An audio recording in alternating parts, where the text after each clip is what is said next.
Bienvenue, mesdames et messieurs, à cet entretien que nous accordons au président de la Commission nationale électorale indépendante, M. Mwamba Mushikonke. Avec lui, nous allons pouvoir parler du bilan de la CNDH pendant ces 3 ans qu'il venait de célébrer la semaine dernière. Nous allons évidemment parler également des avancées, de ce qu'ils ont pu réaliser, mais aussi les difficultés, pourquoi pas, les projets à venir par rapport à cette institution d'appui à la démocratie qui travaille pour la protection et la promotion des droits de l'homme en République démocratique du Congo. Bonjour, M. Mwamba. Bonjour. Merci de nous avoir acceptés dans votre office. La première question que je voudrais vous poser est celle de savoir, 3 ans après que vous ayez pris les fonctions du président national de la CNDH en RDC, pouvez-vous nous donner un bref bilan de votre institution? Oui, pour tout le fonctionnement d'une institution nationale des droits de l'homme, les bilans, c'est en rapport avec les attributions que la loi lui assigne, voir si telle ou telle attribution a été mise en œuvre ou on a mené telle activité conformément à telle attribution, et à ce moment-là, on apprécie. La loi recommande à la CNDH, d'abord en termes de fonctionnement, d'installer la CNDH à travers toute la République. Cette question est importante pour nous par rapport à l'organisation de la CNDH. Nous avons collaboré avec les gouvernements et aujourd'hui, au moment où je vous parle, au niveau des provinces, nous avons au moins 4 personnes qui animent la CNDH. Et dans certaines villes, il y a la présence d'une personne qui anime la CNDH. Et dans certains territoires, je dirais au moins 30% des territoires, il y a au moins une personne qui anime la CNDH dans un territoire. Mais ce n'est pas suffisant. Nous nous battons toujours pour voir comment asseoir la CNDH à travers toute la République. Et deuxième élément, c'est par rapport aux activités. Nous avons déjà mené les activités selon les différentes attributions des visites des prisons. On a déjà couvert toute la République en visite des prisons. Par rapport aux enquêtes, tous les événements qui se produisent dans notre pays ont déjà fait l'objet d'une enquête. Que ce soit Kamwena Nsapou, que ce soit conflit entre Bantou et Pygmées, que ce soit les événements de Beni, et que ce soit aussi les événements de Goma et dans d'autres provinces ponctuelles, soit l'équipe au niveau national descend en province, les cas que je viens d'énumérer, et d'autres, c'est le coordonnateur lui-même qui nous fait part de telle ou telle situation. Les manifestations publiques, nous faisons les monitoring et on publie des rapports. Par rapport à l'organisation des sessions, nous sommes un de ces mécanismes nationaux à travers l'Afrique, c'est-à-dire une commission nationale des droits de l'homme qui organise régulièrement les sessions ordinaires. Ce qui nous a valu même une bonne appréciation sur le plan mondial. Parce que la loi reconnaît à la CNDH d'organiser des sessions ordinaires 2 fois l'an, hormis les sessions extraordinaires. Et nous, chaque session de février et d'août, d'ailleurs la semaine prochaine, on aura une session ordinaire de mois d'août pour préparer notre budget. Donc c'est pour vous dire que la Commission nationale des droits de l'homme suit à la loupe les attributions par rapport à la promotion et à la protection des droits de l'homme et nous sommes toujours à la page. Ce qui fait qu'en termes des enquêtes, on a mené plusieurs enquêtes et on a produit des rapports. par rapport à l'examen de la situation des droits de l'homme dans notre pays, nous avons même initié des réunions mensuelles avec les organisations de la société civile qui militent dans la défense des droits de l'homme.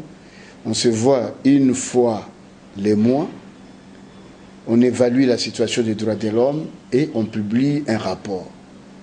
Donc, tout cela montre que la CNDH travaille. Mais nous travaillons dans un contexte difficile. Oui, c'est vrai, Monsieur Mwamba, c'est vrai. Nous allons venir par rapport aux difficultés que vous rencontrez. Mais pour rappeler à nos chers téléspectateurs, vous pouvez leur rappeler quelles sont les missions exactement auxquelles la CNDH est soumise. Parce que selon une bonne frange de la population, elle ne connaît pas les missions assignées à la Commission nationale des droits de l'homme. Nous avons qu'une seule mission qui est double. La mission de la CNDH est celle de promouvoir et de protéger les droits de l'homme. Mais à côté de cette mission, pour mettre en pratique cette mission, il faut au moins accomplir 20 attributions. La première attribution de la CNDH, c'est d'enquêter sur tous les cas de violation des droits de l'homme à travers toute la République. La deuxième mission, c'est recevoir des plaintes et orienter les victimes des violations des droits de l'homme en justice. Et nous recevons des plaintes à titre gratuit. À la CNDH, on ne paye pas même 1 franc. Même si on est en difficulté, nous devons nous battre. S'il faut nous cotiser, on se cotise pour acheter les papiers et nous demander à la victime même 1 franc pour acheter un stylo big pour l'auditionner. Et quand on accompagne quelqu'un en justice, il ne peut pas nous demander même 1 franc. Donc on ne peut pas lui demander 1 franc. Tout est à la charge de la CNDH. Il y a visite des prisons et autres lieux de détention. Donc, tout lieu de détention officiel, reconnu comme lieu de détention, doit faire l'objet de visites par la CNDH. Est-ce que les conditions de détention sont normales au jour d'aujourd'hui, après 3 ans?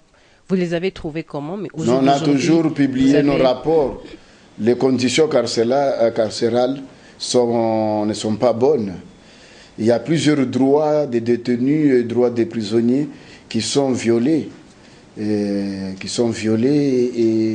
nous disons que nous avons toujours demandé au gouvernement de jeter un coup d'œil par rapport aux conditions de détention.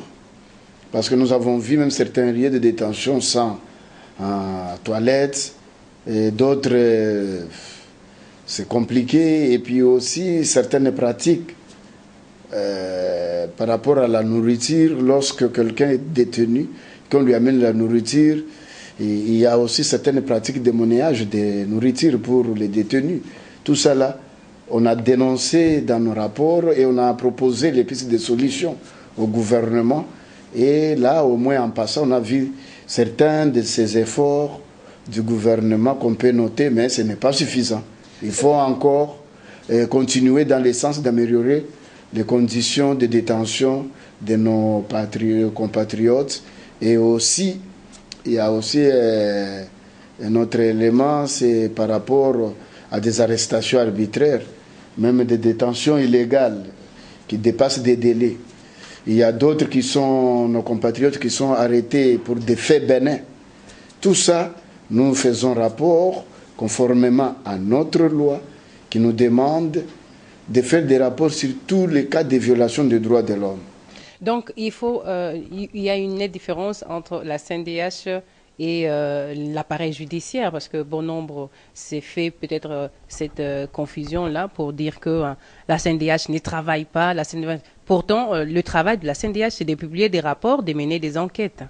Et d'accompagner. Là, j'étais seulement à la 3e contribution. Et de sensibiliser aussi les citoyens à connaître leurs droits. Donc, il n'y a pas que l'aspect protection, il y a aussi promotion. Alors, maintenant, la CNDH n'est pas une institution judiciaire. Lorsque un dossier est au niveau de la justice, Nous voyons si la procédure a été respectée et nous ne pouvons pas nous saisir du dossier qui est pendant en justice ou d'une affaire pendante en justice. Non. C'est quand toute la procédure est consommée, à ce moment-là, la CNDH joue son rôle. Ou lorsque nous-mêmes, nous trouvons que même au niveau de la justice, il y a des cas de violation des droits de l'homme par rapport à ces dossiers, nous faisons rappeler à notre institution pour voir comment cesser avec les violations des droits de l'homme. Donc la population doit distinguer la part des choses. La justice, c'est la justice. La Commission nationale des droits de l'homme, c'est la Commission nationale des droits de l'homme. Donc, l'une de ces institutions ne peut pas entrer dans les attributions de l'autre. Il est difficile qu'à la CNDH qu'on obtienne un jugement. Là, c'est l'affaire des cours et tribunaux. Il est difficile à la CNDH qu'on arrête quelqu'un, même s'il est auteur de violations des droits de l'homme. Ça, c'est l'affaire des parquets. Mais lorsque vous remarquez que vous faites des rapports, vous faites des recommandations, rien n'est fait, vous vous limitez seulement parce que... Non, parce que nous sommes dans le système de collaboration. Tu peux nous échapper à notre propre recommandation, mais tu ne peux pas t'échapper à la recommandation de l'Assemblée nationale. Parce que nous présentons nos rapports aussi à l'Assemblée nationale. Et l'Assemblée nationale prend des recommandations exécutoires pour renforcer l'action de la CNDH. Tout comme aussi certains OPJ, nous collaborons avec les parquets. Lorsqu'on trouve des cas d'arrestation arbitraire, directement, le parquet aussi intervient par l'action de la CNDH. Soit pour libérer les détenus, pour libérer les cas, faire libérer ceux qui sont condamnés pour des cas bénins. Donc il y a beaucoup de combinaisons dans le fonctionnement de la CNDH avec d'autres institutions. C'est ce qui fait que la CNDH applique l'un de ces articles qui lui recommande dans la loi, qui lui recommande de collaborer avec les autres institutions dans le cadre de notre mandat. À nous-mêmes, seuls, isolés, sans collaboration avec d'autres institutions, il est difficile. La même chose aussi, même les parquets. S'ils ne collaborent pas avec les cours et tribunaux, ça ne peut pas marcher. Est-ce que cette même collaboration est bien réelle avec les ONG-DH? Parce que certaines des ONG-DH considèrent que cette institution d'appui à la démocratie est à la merci des autres institutions, elle n'est pas indépendante. Oui, le problème qui est là, on confond la collaboration et l'indépendance. L'indépendance ne signifie pas exclusion de la collaboration. L'indépendance, c'est dans la façon de mener nos actions, dans la façon de résoudre nos problèmes. Nous résolvons nos problèmes d'une façon indépendante. Mais la collaboration, c'est une exigence légale. Cela veut dire que nous avons le mandat de visiter tous les lieux de détention. Il y a aussi le parquet qui a aussi le mandat d'inspecter les lieux de détention. Alors, nous n'avons pas le mandat de libérer les détenus. Mais nous avons le mandat de faire libérer. Mais le parquet a le mandat de libérer. À ce moment-là, on collabore. Là où le parquet a fermé l'œil et que nous trouvons qu'il y a violation, nous disons, monsieur le chef du parquet, monsieur le procureur, selon les niveaux, les échelons, ça dépasse tout entendement de droit. Est-ce qu'on peut mettre fin à cette violation? Et à ce moment-là, les parquets, devant un fait accompli, on libère. C'est que vous avez vu que quand nous descendons sur le terrain, à sommation de toutes nos descentes, nous avons déjà arrivé au moins à plus de 300 personnes libérées par l'action de la CNDH. Donc ce n'est pas moindre affaire. Alors, donc, c'est ça. Maintenant, lorsqu'on ne sait pas distinguer les attributions de la CNDH et du parquet, à ce moment-là, on peut créer la confusion. On va dire, voilà, tel est en prison, il n'est pas sorti. Comme beaucoup de cas d'ailleurs. Comme beaucoup de cas d'ailleurs. Voilà, la CNDH ne peut pas aller en prison. Des prisonniers, pourtant, il y a de ces ONG qui en font leur cheval de bataille. Par exemple, ils tiennent mordicus pour que certaines figures qui sont en détention, qu'ils qualifient d'illégales, puissent sortir. Et ils disent que la CNDH ne pèse pas. Non, vous dites qu'il y a... Non, si nous montrons les gens qui étaient même amnistiés, qui traînaient encore en prison, qu'on a fait sortir, il y avait même l'implication des autorités. Est-ce que la CNDH... Le problème qui est là, c'est quoi? La CNDH pèse, parce que c'est une institution, ce n'est pas une ONG. Une ONG peut se battre, c'est pression, fait des bruits et c'est tout. La CNDH ne fait pas de bruit. La CNDH va là où il y a les problèmes. Il affronte celui qui est à l'auteur du problème, à la base du problème plutôt. Et à ce moment-là, on discute et on trouve une solution, on fait libérer la personne. C'est comme ça. Nous ne travaillons pas, c'est rare que vous voyez la CNDH dans des médias en train de se plaindre. Oh non, moi je milite pour telle personne, elle n'est pas sortie. Non. Nous sommes, le pouvoir ne se plaint pas. Nous sommes une institution de l'État, investie d'un pouvoir par une loi organique. Nous ne sommes pas même créés par décret ou par arrêté des ministres. Nous sommes une institution créée par une loi organique qui a un pouvoir réel, mais conformément à notre mandat. Nous faisons ce qui est de notre mandat. Mais les gens veulent nous juger sur base de notre mandat. Est-ce qu'il y a un rapport aussi qui est publié par rapport à certains noms, à certaines figures politiques qui sont en détention aujourd'hui?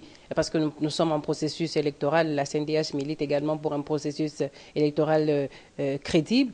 Est-ce que la CNDH a mené aussi des actions par rapport à certaines figures emblématiques, qualifiées par certains, pour qu'elles puissent aussi bénéficier d'une liberté, par exemple, faisant allusion aux mesures de décrispation? Est-ce que la CNDH pèse aussi par rapport à ça? La CNDH pèse pour tout cas de violation des droits de l'homme. Et c'est quoi la position de la CNDH n'est pas une institution fondée sur base de discrimination. Dire que tel est important par rapport à tel, non. Nous ne voyons pas la figure de la personne, nous voyons les cas de violation des droits de l'homme. Si telle personne, qu'il soit pauvre ou riche, politique, militaire ou civil ou quoi, et qu'il y a violation des droits de l'homme, ça entre dans notre mandat. Donc nous, ce n'est pas l'individu qui nous intéresse. Ce n'est pas le nom d'un individu qui nous intéresse. Nous, ce qui nous intéresse, c'est les cas de violation des droits de l'homme. Même si c'est un pauvre, même si cette personne avec handicap est victime d'une violation des droits de l'homme, on s'intéresse. On ne va pas croiser le bras pour dire que nous attendons une figure emblématique. Voilà. Non, non, on ne tient pas compte des figures. Mais est-ce que vous vous êtes déjà intéressé par rapport à ces figures? Non, on s'intéresse à tout le monde, pas à des figures. Et c'est quoi votre... Tout le monde. Moi j'ai reçu une plainte des familles... par exemple. Non, non, on ne s'intéresse pas au nom. Nous avons reçu des cas de plaintes de personnes supposées arrêtées pour des faits politiques. Leur famille était venue. Nous avons saisi ces dossiers, nous avons discuté et nous avons demandé des versions des faits. Parce que chez nous, ce n'est pas le fait de dire que X est arrêté d'office, ça devient une vérité. Nous menons des enquêtes, on vérifie, on accède au dossier. Nous, on a couvert même les dossiers de Franck, quand vous dites. Il y avait les membres de la CNDH qui ont couvert ces procès. Nous connaissons comment il a été condamné. Nous avons, nous, traité, ça fait même beaucoup d'écho. Je ne sais pas, vous ignorez, les cas de Joe Mindongal, par rapport à la décision du comité des droits de l'homme. Nous avons fait quoi là? C'est pour vous dire... Qui n'exécute pas, qui n'a pas exécuté cette décision du comité international des droits de l'homme. Non, le problème qui est là, c'est ça. Vous, comme journaliste, ce que je veux conseiller, c'est beaucoup plus mener des investigations et présenter. Nous avons...